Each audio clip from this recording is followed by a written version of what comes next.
Hey guys, Tyler here. 2 weeks ago, I asked you guys on Twitter about what tier 5 towers you think still need to be buffed and how you would go about buffing them. And finally, after this wait, I wanted to make a video about it because Ninja Kiwi's actually done a really good job at buffing tier 5 towers since the beginning of the game. I still think there's a couple they've missed, but I wouldn't say they did a poor job buffing of them. It's just they haven't gotten to these towers yet. Every other tower they did touch, I think, was meaningfully done, all things considered, whether it be buffing or nerfing it to make it reasonable. I wouldn't say there's anything in the game currently broken, so all I would love to see in the near future is even more towers brought up to the level that past towers have been brought up to. So without further ado, here we go. First one here is a pretty obvious answer. A lot of people talked about this one being severely underpowered, and it's the Ultra Juggernaut. Costs quite a bit, supposed to be a ceramic damage dealer against rounds like 63, 76, 78 sort of thing, but it actually still struggles against those rounds a little bit. Definitely needs some support. And the second you get to free play with the Super Ceramics, its power really drops off. Like, it really starts sucking. So this guy definitely needs a bit of a buff. How I would personally do it is actually kind of weird, but upping its range a bit, as well as making it so the second his big Juggernaut ball touches a balloon, it actually splits off into more Juggernaut balls while the big main ball still keeps running. Because, you know, every time it hits a wall, it throws off a couple regular Juggernaut balls. So I wish it did that the first time it touched a balloon. And as for the range thing, why I would want something like that? Well, basically, it's a tower that's meant to be shooting down a line. Now, if you have towers that shoot down a line, you kind of want them to have a long range so it can deal with the first balloons in a bunch, because otherwise the first balloons in a bunch are going to get by, while sure, the last balloons are going to get hit because they've taken more hits from this last targeting. The first ones are going to get by, and that can be a very bad thing usually. And especially if the tower is not on last, or if there's some other targeting complications, it would throw off its targeting for the rest of the game. So increasing the range and increasing the splitting, I think, would be two things to make it better without making it completely outrageous. But something really fun for the Ultra Juggernaut that a lot of people suggested was to just up the cost and make it a total machine. Whether it be making it rapid fire, increasing layers of damage dealt, attack speed, amount of Juggernaut balls, or pierce and everything, just after raising the cost. You know, some people even said making it like a triple Juggernaut, of all things, which could be pretty funny, not gonna lie. You know, just something like that to make it an insane DPS tower for a higher price, kind of like how they dealt with the biggest one, could be pretty good for this tower. Next one that a lot of you guys said was Moab Domination, which is considered to be a pretty underwhelming tier 5 tower, at least when you have it by itself, or even with just like Jungle Drums and Alchemist buff. It is pretty underwhelming. I mean, Cornfield is a pretty long map, especially for its ranking. It's just the corn makes it hard.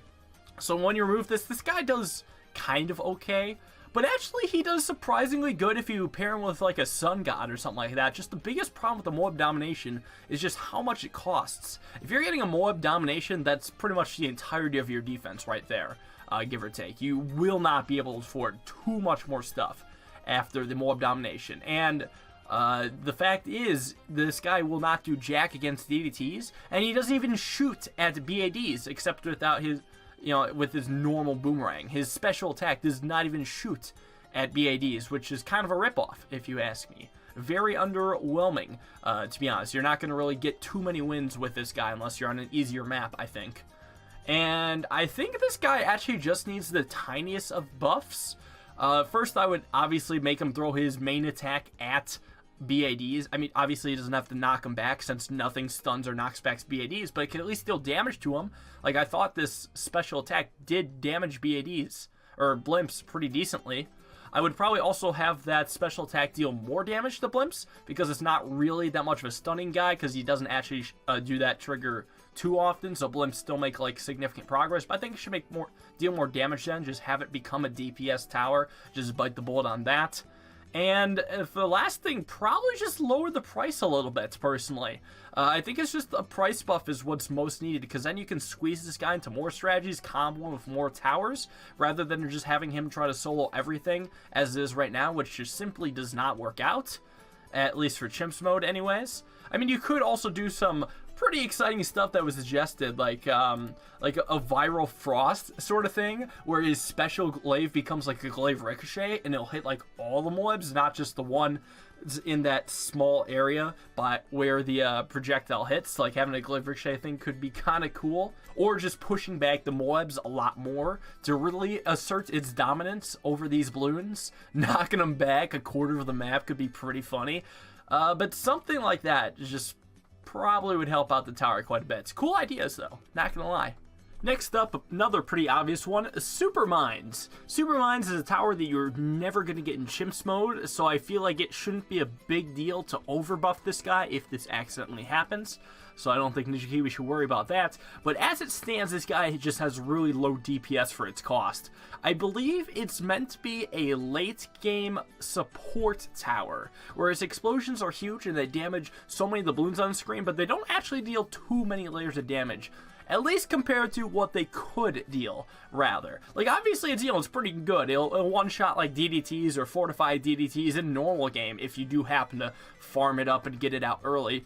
But as it scales into free play, it's actually not that good. Eventually, you'll see this guy up against a BAD and see how he struggles against the 28,000 health, give or take, that around 100 BAD has.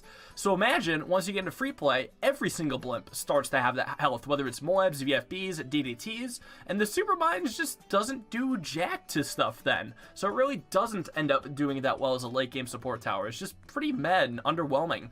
So there really are a lot of ways you could buff it. I don't think I'm a big fan of just price buffing it. I would much rather have it be a powerhouse for damage, whether the explosions could literally one-shot a ZOMG, or if it attacks as fast as the spike mines. Otherwise, I would just love to see his tower somehow be used in some late game runs for reasonable use, because he just seems kind of underwhelming at this point.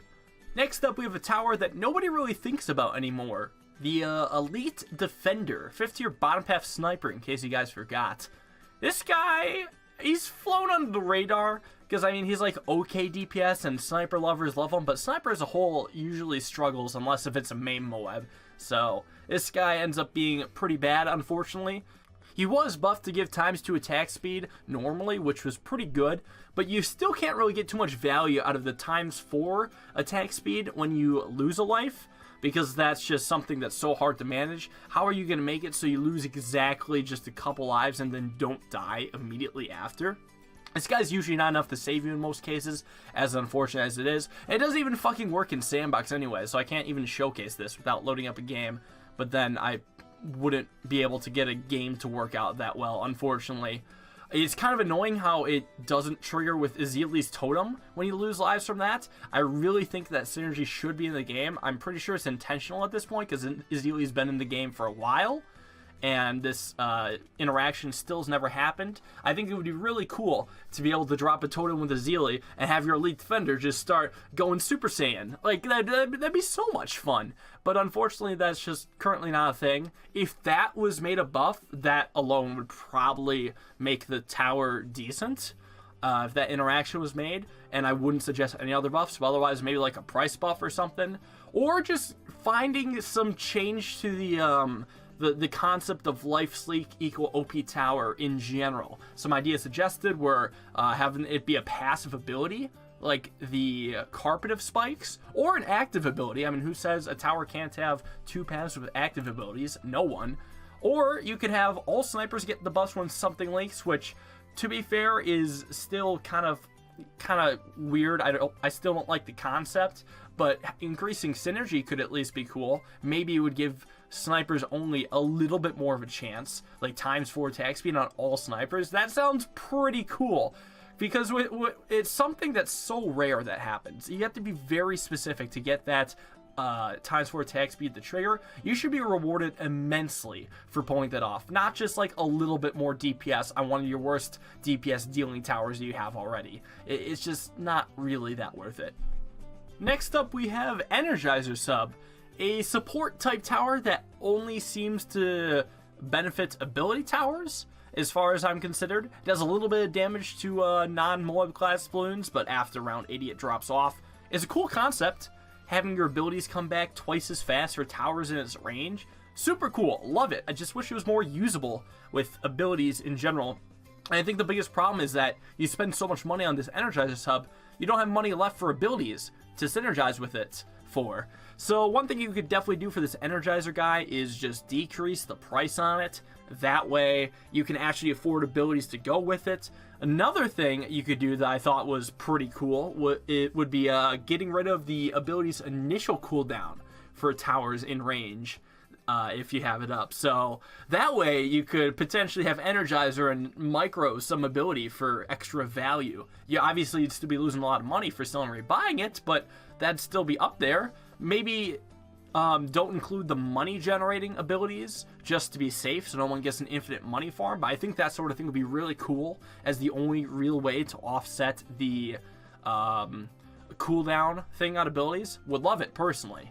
Another thing that I think would be good is just having it do more damage to ceramic balloons, or just damage in general. I'm not quite sure if damage to Moab class balloons is the move, but having it vaporize super ceramics could have it fill multiple niches, because then this could actually be the guy that just solos all the super ceramics. Then you could have some just focus rest your money on Moab ability things and not have to worry about super ceramic defense or even abilities that deal extra damage to Moab class balloons, like Moab Eliminator, that could provide or prove to be a decent synergy, I believe, all things considered. Either way, this tower definitely needs something. Pulling it off in chimps mode is a hell of a hassle, just ask ISAB.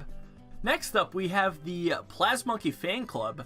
Nobody really uses it, except for that one time that I used it for primary only chimps mode with Azili, which was pretty fun.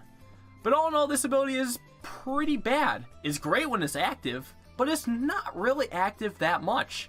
If I had to compare this ability to another ability, I would compare it most to the Wizard Lord Phoenix, actually. I think between the main guy and all the extra Dart Monkeys that you have to get up for it to be effective, it's pretty comparable in cost to Wizard Lord Phoenix.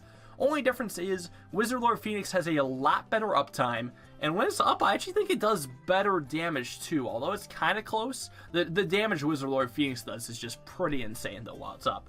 And that thing only has like a 45% uptime anyways. Plasmonkey Fan Club, that has like a 25-30% uptime, which is really, really poor.